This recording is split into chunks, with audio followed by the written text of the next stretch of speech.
vienen las malformaciones, deformaciones, disfunciones y síndromes, y funcionales, que son las alteraciones metabólicas.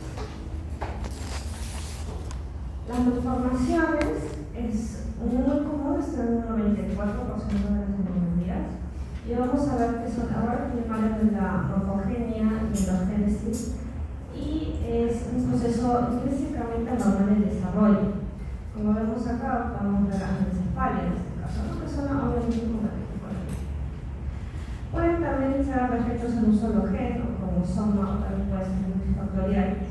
Pueden tener malformaciones cardíacas, anencefalia como hemos visto, extrafisical, como en este caso, o mieloglucosenia, como en este caso. De ahí tenemos las deformaciones, que es un 4%, y vamos a ver que son una alteración extrínseca, o sea, es algo que se produce no en el desarrollo de los órganos, sino más bien por causas externas. Generalmente es por compresión localizada o generalizada del tejido de crecimiento, por fuerzas mecánicas anormales, ¿no? Más que nada por un defecto materno.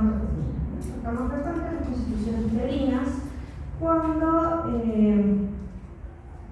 se pasan de los 35 semanas a las 38 semanas, el tamaño del feto supera la velocidad de crecimiento del útero, o hay una disminución del líquido amniótico. Entonces el bebé no puede desarrollarse y todo se comprime. Otros factores pueden ser la primera gestación, un útero pequeño, un útero mal formado, por ejemplo, úteros bicornes, o cuando hay muchos miomas, el mioma también puede ocasionar esta compresión. Cuando son fetos múltiples, alteraciones de la presentación fetal también, por ejemplo, cuando no es no es cefálico, sino que a veces son transversales, ¿no? Entonces pueden producir también deformaciones.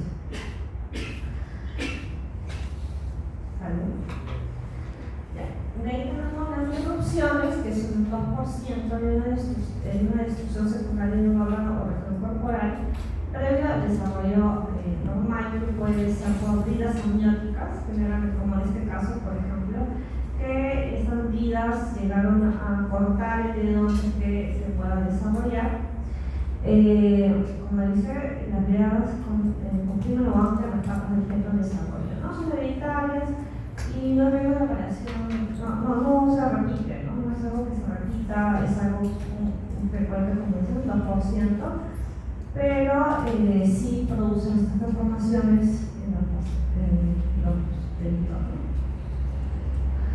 La secuencia es una cascada de malformaciones a partir de una variación única, generalmente en lo que es la organogenia. Entonces vamos a ver que, por ejemplo, ¿no? Secuencia de oligohidramios en síndrome de Walker. Entonces vamos a ver que, por ejemplo, por la ruptura de los membranas fetales se produce agenesia renal, obstrucción de las vías urinarias, insuficiencia uteroplacentaria. El fenotipo clásico, vamos a ver que tiene una cara aplanada, alteración en la posición de las manos y pies. Este es el pie sambo. Acá también se ve el pie sambo. Pie sambo. Es este de acá que se va para adentro, los piecitos. Ya, luxación de la cadera, hipoplasia pulmonar. Entonces, todas esas alteraciones van a tener una secuencia, ¿no? O sea, daña algo y empieza a romper esta información. Esa es una malformación, un claro ejemplo de síndrome de Down, que son todo lo que se produce por malformaciones congénitas, ¿no? Pueden haber varias, en el caso de síndrome de Down es 21, pero pueden haber otros, ¿no? Y no se puede explicar como un diferencial único localizado, sino que es todo global. También puede ser causado por una infección vírica, ¿no? Por la alteración cromosómica vírica. Entonces, en el síndrome de Down vamos a ver varias malformaciones que cuando uno ve la carita de un paciente con síndrome de Down se puede dar cuenta. Por ejemplo, vemos la nariz aplanada, la hendidura vertebral, la implantación baja de las orejas, ¿no? Los ojitos también. Entonces son varias cosas, ¿no? La nariz muy montada, el cuello corto y ancho. Son varias alteraciones que se producen en los niños, que son bien reconocibles, ¿no? Algunos términos que deben de conocer es, por ejemplo, la agenesia, que es la ausencia completa de un órgano, la aplasia, que es la ausencia de un órgano más fallido del crecimiento del tumor, hipoplasia, que es el desarrollo incompleto, o el menor tamaño de un órgano, y la atresia, que es la ausencia de una apertura de víscera hueca, que puede ser tráquea, intestino. Entonces, la agenesia es que no se forma, ¿no? Aplasia, que hay que cortar, hipoplasia que es chica. Las causas de las anomalías congénitas, vamos a ver que en un 40-60% son desconocidas. De ahí vamos a ver que multifactoriales son el 25%, genéticas por los cromosomas de un 10 a 15%, herencia mendeliana de 2 a 10%, ambientales, generalmente infecciosas, de 2 a 3%, enfermedades virales, por ejemplo. Enfermedades maternas, del 6 a 8%, drogas asociadas al 1% y la radiación 1%.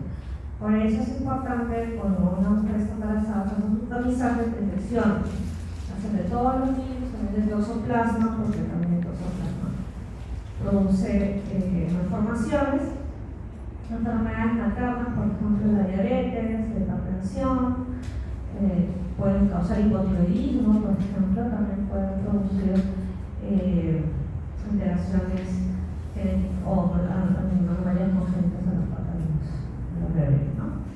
Drogas, sustancias químicas, y no necesariamente drogas per se, pero también algunos medicamentos, ¿no? Por ejemplo, pacientes diabéticos que toman metformina, la metformina es terapéutica, ¿no? Entonces tienen que dejar de tomar. Bueno, y las radiaciones siempre tener cuidado de, por ejemplo, si hay una señora en edad fértil que viene a querer tomarse una placa radiográfica, pregúntame si está gestando o está sospechando de que está gestando. Y si es que sospecha, mejor no tomarlo. Alumno, por favor, vengan acá adelante.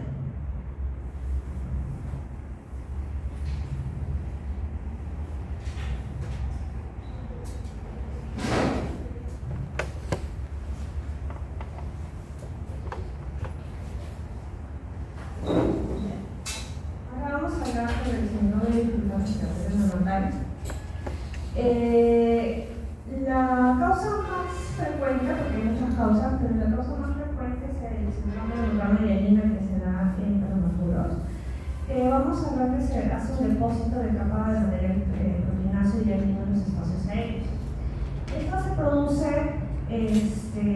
por una inmadurez del pulmón de los peritos, ¿no? O bueno, ya de los recién nacidos prematuros. Otras causas, por ejemplo, sedación excesiva de la madre, traumatismos craneales del feto en el parto, aspiración de sangre o de líquido amniótico y sentimiento de color del cuello. Pero es más frecuente por madurez, ¿ya? La incidencia de síndrome del distrés respiratorio neonatal aumenta inversamente proporcional a la edad gestacional, ¿no? O sea, mientras mayor edad gestacional tiene, es menos frecuente, ¿no? Entonces, por ejemplo, en pacientes o en fetos o en gestaciones que tengan de 28 semanas o menos, el 93% pueden tener ese síndrome de distrés respiratorio. Acá es importante, por ejemplo, que tengan en cuenta que el desarrollo de los monocitos tipo 2, que es el que se produce en surfactante, que al final es el que produce que los alveolos no colapsen, se produce alrededor de las 17 semanas. ¿Ya? pero a partir de las 22 es que ya se empieza a contar incluso para lo que es la maduración pulmonar. Entonces, el paciente con riesgo o embarazos que estén en riesgo de un parto prematuro, se les tiene que hacer maduración pulmonar, que se hace con corticoides. ¿Ya? Entonces, esto es importante, la fecha. ¿Okay? Entonces, como les mencioné, el surfactante es en realidad la causa de por qué se produce síndrome de membrana hialina, ya que no se produce en estos neonatos que están prematuros.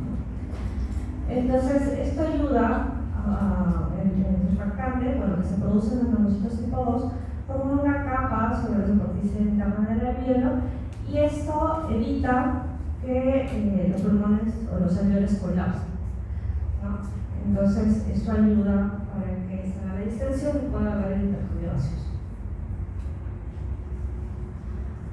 Bueno, como les mencioné, se produce por la madurez, ¿no? Pulmonar, y vamos a ver que está modulada por el cortisol, insulina, prolactina, tirosina y factor de crecimiento, glucocorticoides. Entonces vamos a ver acá que esto de acá nos ayuda, por eso cuando se hace la modulación pulmonar se inyectan glucocorticoides para que puedan ayudar a los que tienen maduración.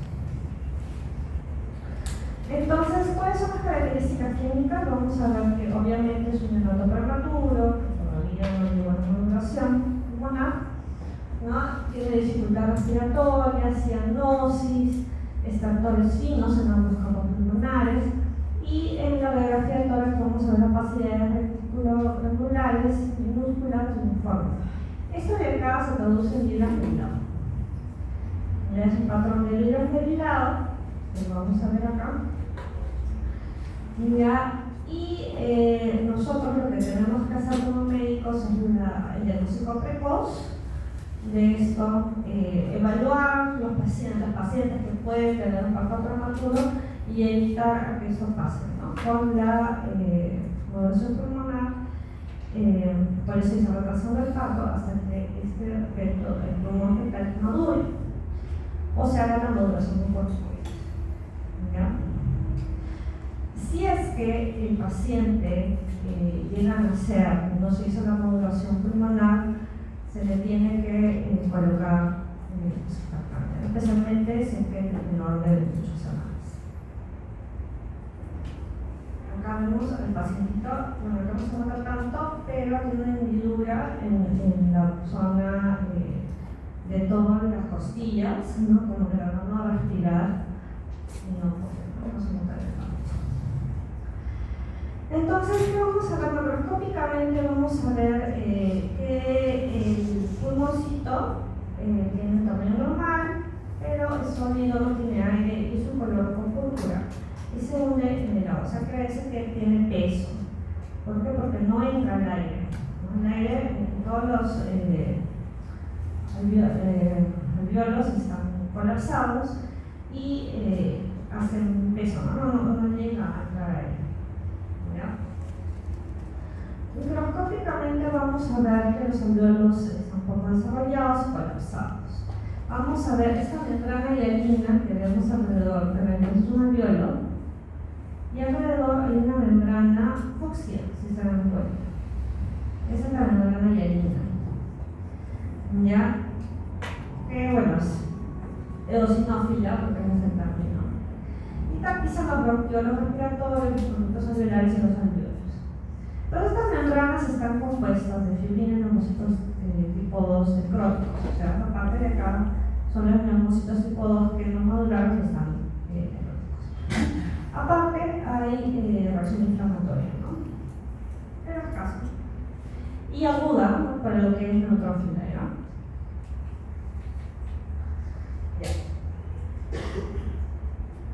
Vamos a ver ahora lo que es la terapéutica necrotizante.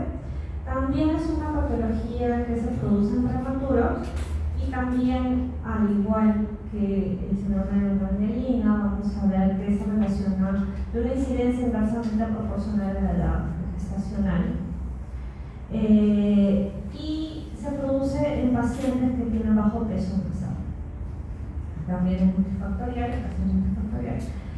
Y vamos a ver que hay una degradación de la función de la barrera de la mucosa, lo que hace que hay una migración transluminal de las bacterias intestinales, hay inflamación, necrosis de la mucosa, proliferación bacteriana, sepsis y shock.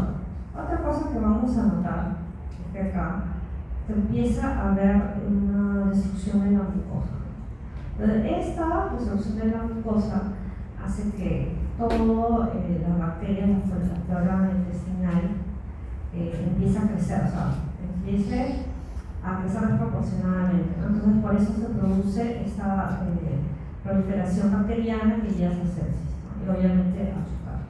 Otra cosa que vamos a ver es que hay isquemia en toda la pared. Obviamente va a haber una inflamatoria grave, ¿no? Entonces, el cuadro clínico vamos a ver que el pacientito tiene heces sanguinolentas, distensión abdominal, tiene una elevada mortalidad perinatal y hay una estenosis por fibrosis secundaria en la reparación. Esa inflamación finalmente produce una fibrosis que produce obviamente una cicatrización y produce una estenosis, obstrucción intestinal, ¿no? Y otra cosa que vamos a ver es la neumatosis intestinal, que es por la ruptura, como les mencioné acá.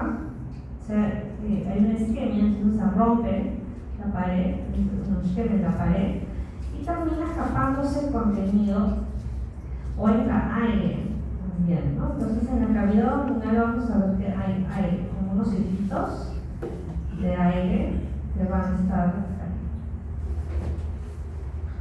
dentro de la pared, ¿no? Entonces, puede afectar el hilo terminal, el ciego y el cuello derecho.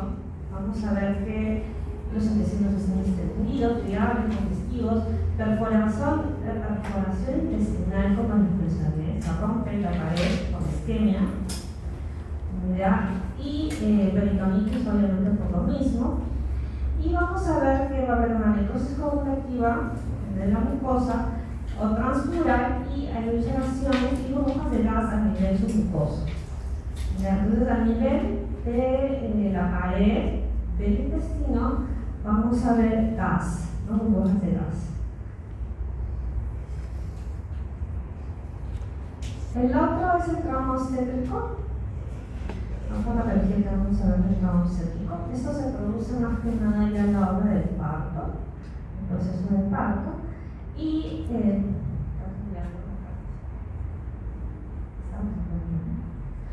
fuerzas mecánicas actúan sobre el feto durante el proceso del parto, ¿no? Esto sobre todo cuando los partos son partos prolongados o partos en los que se usa algún implemento externo, ¿no? Porque vamos a estar con un vacuum o chupón o algo, ¿no? Para poder. Generalmente cuando es pacientes primipartos, mejor dicho, de talla baja o que tienen anomalías pélvicas, tienen mayor probabilidad de que haya un trauma obstétrico, ¿no? Ya que todos son pequeños. O por ejemplo, cuando la mamá es pequeña y el papá es más alto y el bebé es más que se el papá, entonces hay un problema. Del parto, como dije, parto prolongado o extremadamente rápido, oligoamnios o, por ejemplo, presentación que no es cefálica, ¿no? Que está de nada, transverso. Por eso que ya en ciudad, por lo menos, cuando ya se sabe que el feto está mal posicionado, la indicación es cesárea, ya no se deberían arriesgar a dar un parto vaginal a pacientes que no son cefálicos, porque es mucho riesgo de que hay un, aparte del trauma obstétrico, que hay una muerte del feto, ¿no? El producto a la hora del parto, ¿no? Parto instrumental, como les dije, cuando usan el vacuum para del feto, atención del feto, que se haga prematuridad o muy bajo peso, macrosomía, macrocefalia. Entonces, todas estas cosas pueden causar el trauma obstétrico, ¿no? Todos los traumas que vamos a ir con estos. Hay unas que, por ejemplo, son a nivel cefálico, ¿no? Las más frecuentes son las hemorragias, por ejemplo, ¿no? Caput sucedáneo o cefalomatoma, hematoma subclavicular, o hemorragias intracraneales, pero pueden haber también fracturas de clavícula o dislocación de brazos. Entonces puede haber varias cosas, ¿no? Pero los principales son los que son, los más frecuentes son los que. Pero sí hay, por ejemplo, unos en los que, bueno, esto pasó cuando yo estaba haciendo un internado, en una rotación que hice en el Mario Auxiliadora, en ginecología. ¿Ya? Entonces, en una guardia, me había llegado una paciente podálica. ¿Ya? Y la atiende la residente. Uno la atiende el asistente porque era en la madrugada y pues en misas a veces te dejan el asistente, ¿no? Entonces, como la paciente ya estaba en expulsivo casi, la atiende la residente, ya eso es una emergencia porque estás en expulsivo. Y el tema fue que no sale la cabeza, se queda en la cabeza. Y el feto muere. Y para sacarle la cabeza, le tuvieron que hacerle una cesárea a la paciente. Entonces, por eso les digo que ya no se debe atender esos tipos de parto así, ¿no? Partos vaginales que tienen que ser cesárea. Porque se corre el riesgo a que puedan pasar ese tipo de cosas. ¿Ya? Entonces, vamos a ver la diferencia entre caput sucedáneo, cefalomatoma, ¿no? O hematoma epidural, vamos acá. El caput sucedáneo es más superficial, es entre la piel y el periódico, ¿no? El craneal, el dolor pericranial. El cefalomatoma es a nivel de periósteo, ¿no? La parte de acá. Y el hematoma epidural es por debajo, ¿no? De la parte del cráneo, ¿no? El caput sucedáneo es muy frecuente en realidad y se hunde, me lo ponen el dedito, se hunde. ¿No? Es una colección seroseminolenta subcutánea, está extraperióstica. El borde es mal definido, hay edema, secciones cruzando las líneas de la sutura. Esto es frecuente y, entre comillas, es más suave, ¿no? Porque se absorbe, se queda como un chinchoncito, ¿no? Pero, por ejemplo, acá el cefalomatoma sí está de acá un poquito más grave, más grave. Es una hemorragia traumática superióstica, generalmente unilateral, su margen no rebosa los límites de las suturas, la piel suele estar intacta y el 20% se acompaña de fractura lineal subyacente. Ese es el problema, ¿no? Cuando se fractura. El otro que ya es este de acá, el hematoma epidural, eso es mucho más grave, eso es como un golpe, ¿no? Y por dentro, eso sí es más grave. Pero no lo vamos a tocar. Alteraciones en el metabolismo. Nosotros tenemos, es muy raro, ya que eso se produce más que nada en otras razas, no en la nuestra, ¿no? Son infrecuentes con marido y son más que nada herencia autosómica recesiva o ligada a cromosomas. Entonces, ¿cuáles vamos a ver hoy día? Vamos a ver las fenilcetonuria, la lactosemia y cirrosis quística. Entonces, ¿qué anomalías o qué vamos a ver en un pacientito que sugieren errores síndromes metabólicos? Tenemos a pacientes que tengan alteraciones morfológicas. ¿Ya? Alteraciones morfológicas, tenemos que tengan sordera, que tengan oscilaciones de los deditos que hemos visto, que tengan alteraciones a nivel del cabello, del color, por ejemplo, que su papá, su mamá sean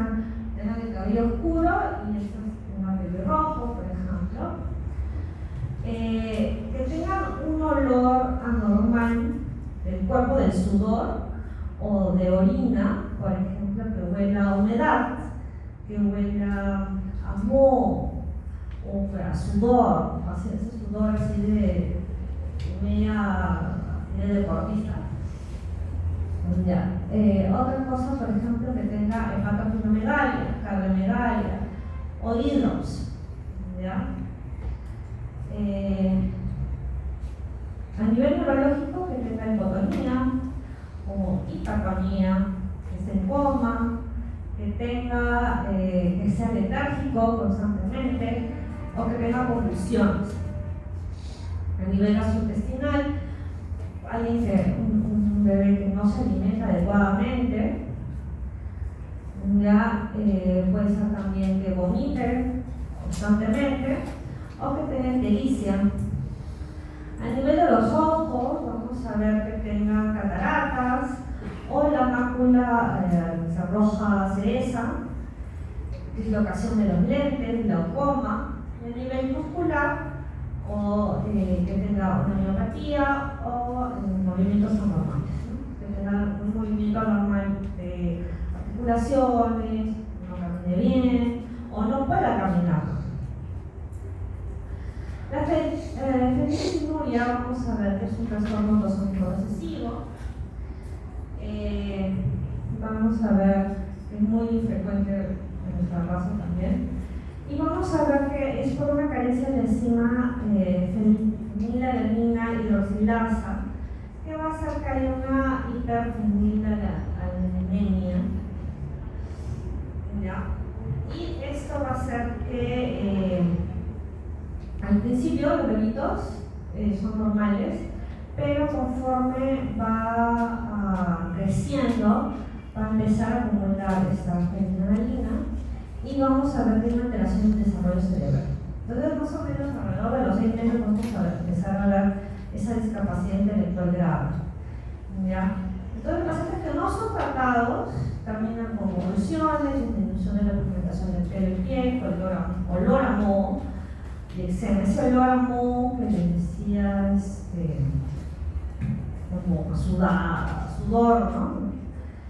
Y bueno, por si acaso, la fenilalanina tiene, cuando está normal, por encima normal, se va a transformar en tirosina. La galactosemia, vamos a ver que es una alteración del metabolismo de la lactosa, ya que cuando nosotros tenemos normal esta hormona, vamos a ver que también se produce a glucosa, ¿no? La lactosa se transforma al final en glucosa. Sin embargo, cuando no tenemos la enzima, vamos a tener acumulación de la lactosa. Entonces podemos ver que puede haber daño a nivel cerebral, pero en menos intensidad que la anterior. ¿Ya? También vamos a ver que podemos haber cataratas, ictericia, va a haber hígado graso, también puede haber lesión renal. También a nivel cardíaco, ¿ya? Y los eritrocitos. Los más afectados es el hígado, los ojos y el cerebro, ¿no? Puede haber hígado graso, que al final puede terminar incluso como si fuera una cirrosis. La fibrosis quística también es un trastorno hereditario autosómico recesivo y vamos a ver que hay una alteración de los iones de cloro, de sodio y carbono también. Afecta la secreción de líquido en glándulas exocrinas y el revestimiento epitelial de los aparatos respiratorios, digestivo, reproductor. Y vamos a ver que se producen secreciones abundantemente viscosas que obstruyen los órganos, precisamente porque hay una alteración secreción de algunos electrolitos, ¿no? Estos iones, y hace que estas secreciones se vuelvan viscosas. Por ese cuadro clínico vamos a ver una neuropatía crónica secundaria a infecciones a repetición, insuficiencia pancreática, cetorrea, malnutrición, cirrosis hepática, obstrucción intestinal e infertilidad masculina. Entonces, acá ¿qué es lo que vamos a ver? A nivel de la piel, y de que son los productos sudorizados, vamos a ver que los canales de cloro y de sodio se cierran y no pueden absorber el cloro y el sodio. Entonces, lo primero que la mamá detecta es que el sudor de su hijito es anormalmente salado. Entonces, la mamá no se da cuenta al principio porque el sudor de su bebé es salado, más de lo normal, no porque no se está absorbiendo ese cloro y ese sodio. Pero a nivel de la vía respiratoria y a nivel intestinal también, vamos a ver que es todo lo contrario. ¿Qué hace? ¿Qué es lo que pasa? Que el cloro no puede salir de la célula, otro que no puede entrar, el cloro no puede salir de la célula, y el sodio y el agua, porque el sodio y agua ingresan juntos, entran más. El canal es más abierto, entra más. Entonces, ¿qué es lo que pasa a nivel de los mocos que están recubriendo todo el aparato respiratorio? Es que se deshidrata ese moco y se vuelve más espeso, ¿no? Y eso hace que obstruya toda la parte alrededor, ¿no? Toda la parte del aparato respiratorio. Y no solamente eso, sino también a nivel gastrointestinal, a nivel del conducto de frente, por eso también se produce infertilidad, ¿no? Entonces vamos a ver, dependiendo de la función de ese receptor, esos receptores de acá que vemos. Ya, vamos a ver. Si funciona el 50%, vamos a ver que solamente se produce sinusitis crónica. Nada más. Vamos a ver que tiene una tasa de enfermedad pulmonar, y vamos a ver que hay un riesgo aumentado de ausencia de conducto de frente. Pero cuando ya vemos que hay menos del 55% de función de este receptor, vamos a ver que tiene una sinusitis grave, enfermedad pulmonar grave, cloro elevado de sudor, insuficiencia pancreática, ilio meconial, porque se obstruye, ¿no? El intestino se obstruye porque se cierra, ¿no? Y vamos a ver que hay ausencia de un conducto diferente también para que se cierra, ¿no? Entonces, la obstrucción.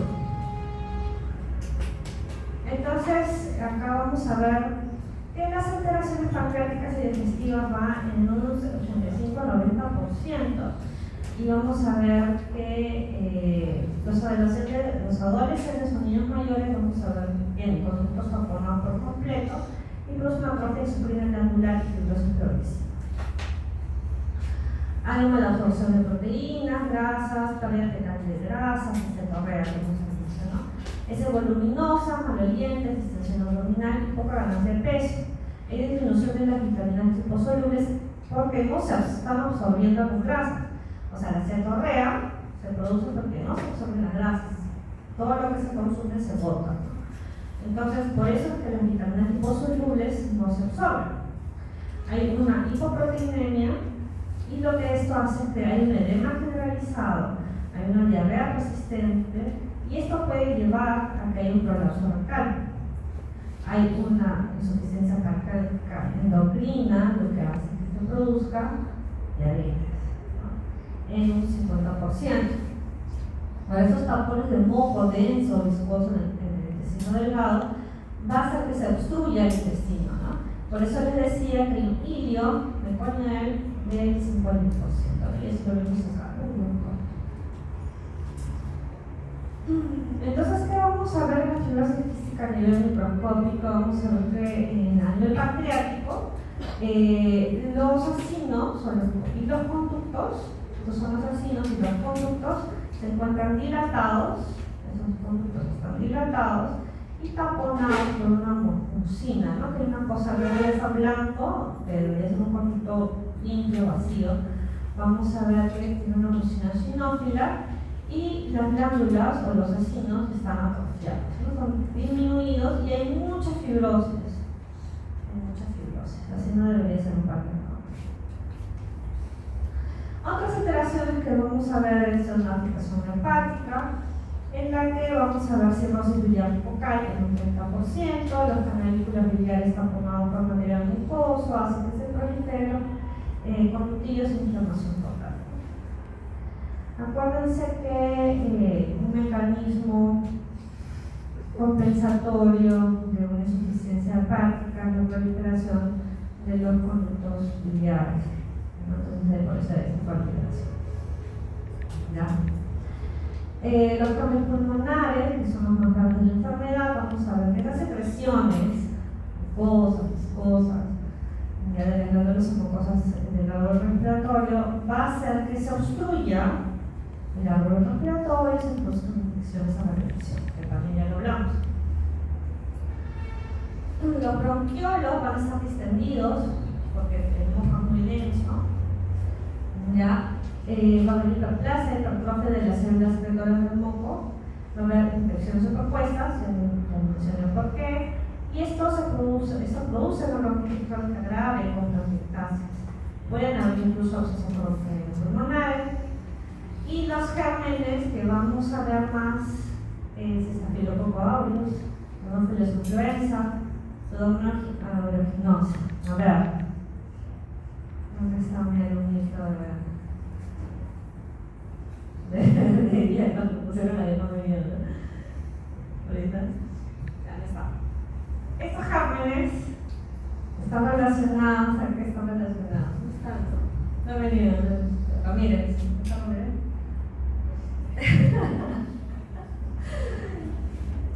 ¿Qué patógenos son estos? Los que han estado en su clase, su seminario, los que ya han ido a su seminario. Intrahospitalarios, ¿no? Gérmenes intrahospitalarios que son nosocomiales. Son pacientes que van constantemente al hospital por sus infecciones y se terminan contagiando por estas bacterias que son intrahospitalarias. Glándulas salivales también, ¿no? Hay una dilatación progresiva de los conductos. Estos pueden producir una metaplasia escamosa, va a haber atrofia glandular, fibrosis, asociar infertilidad, también ya lo hemos visto, por eso obviamente pacientes ya en edad adulta, y vamos a ver que el 95% son infértiles con los asociados reproductivos. Y vamos a ver que ausencia bilateral congénita de los conductos vitales. Bien, ahora vamos a pasar a los humores. Primero los cueros benignos, que en realidad los más frecuentes son los hemangiomas. Eso vamos a ver que se ve en la infancia y en lactantes. Los más frecuentes son los hemangiomas capilares, ¿no? Pero también vamos a ver cavernosos. Y más frecuentes todavía son el piel de la cara, el cuello cabelludo, que incluso cuando va creciendo el paciente desaparece, ¿no? Hay varios que tienen, hay unos que nacen con sus hemangiomas y después cuando ya crecen desaparecen. Entonces son masas rojas, azuladas, planas, elevadas, irregulares, pero que los que son capilares se van desapareciendo, los cavernosos no. Y puede estar asociado también ya en algunos casos con un síndrome hereditario llamado enfermedad de von Hippel-Lindau. Pero no muy frecuente. Ahora sí, tumores malignos. Acá sí vamos a tener cuidado porque cada grupo etario tiene sus diferentes tumores malignos o neoplasias malignas que son los más comunes, ¿no?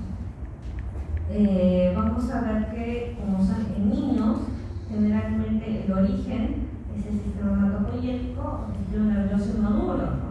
Entonces vamos a ver que también se produce a nivel de la médula suprarrenal, porque el tejido nervioso, retina, tejido nervioso, tejido blando, huesos y riñones, y la leucemia individualmente causa la que más fallecimientos en niños menores de 15 años que todos los demás tumores humanos.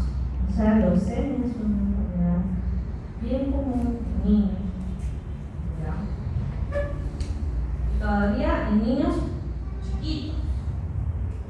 Entonces acá vamos a ver que las neoplasias son frecuentes por edad. Por ejemplo, la leucemia desde bebitos les puede dar leucemia hasta mayores. Esto de acá, por ejemplo, en el INEM la mayoría de los niños que están hospitalizados por leucemia, ¿no? Tenemos el retinoblastoma, generalmente son más pequeños, ¿no? En esta rango de edad, hasta los más o menos 9 años, y después ya vienen los carcinomas. El neuroblastoma también de más pequeños, el tumor de Willis en más pequeñitos, hepatoblastoma también.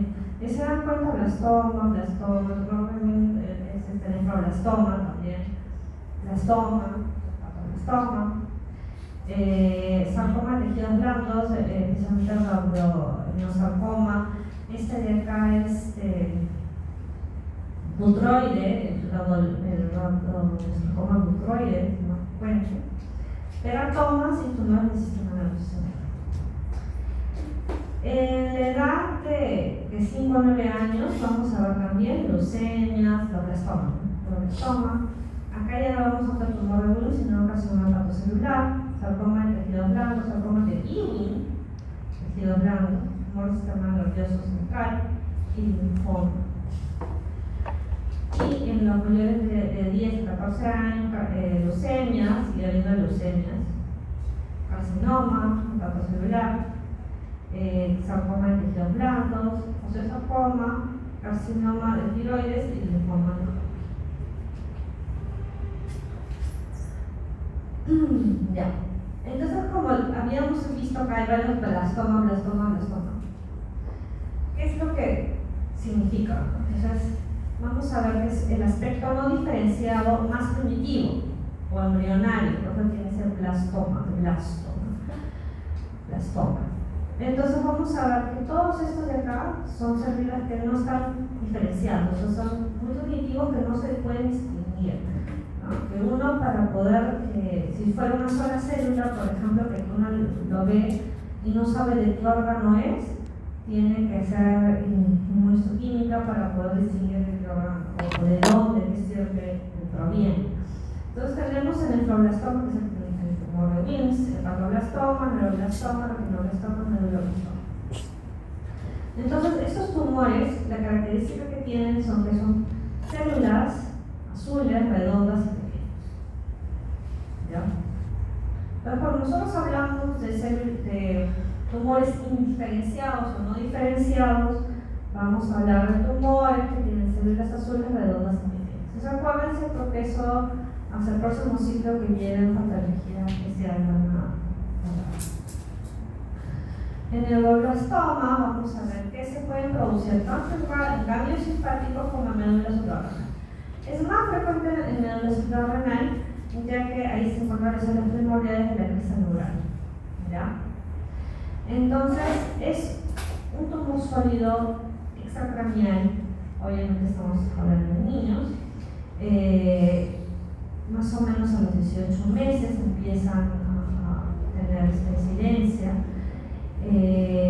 Vamos a ver que la asignación del linfoma anaplásico es la causa fundamental de la predisposición familiar al neuroblastoma.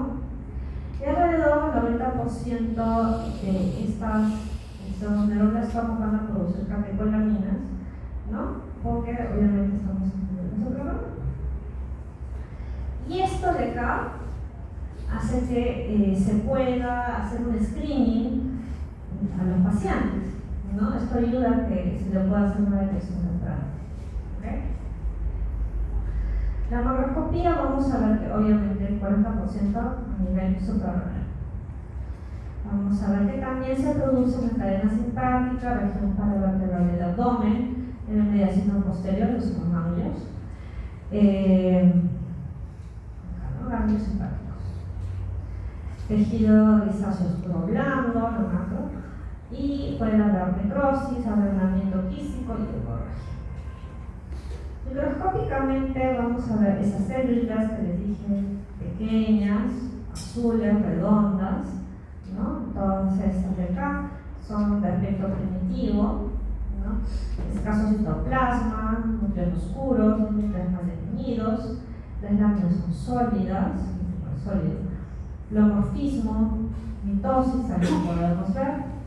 Y en el fondo del tumor vamos a ver el neurópilo, que es un material fibrilar o sinofiloclaro. Y se empiezan a crear estas pseudo-rosetas que se llaman Homer rings, que crecen alrededor de este neurópilo. Entonces en el centro vamos a ver el neurópilo y alrededor vamos a ver estas células que hacen como si fuera una florcita hacia el neurópilo. Entonces estas son las pseudo-rosetas de Homer rings. Eso lo van a ver en el laboratorio, es que no lo he visto todavía.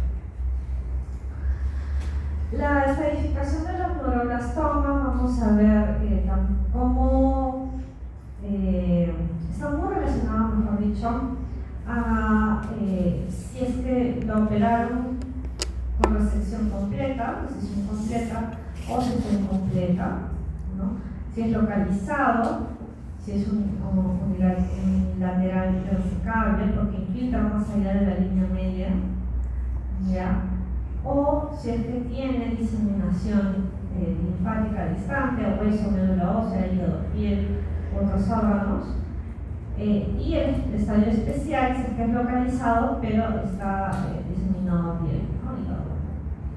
Esto es importante porque incluso puede haber en piel, y en piel pueden crecer como si fueran, como si tuvieran varias cositas, como le dicen, como arándanos, como si tuvieran así como huellitas en la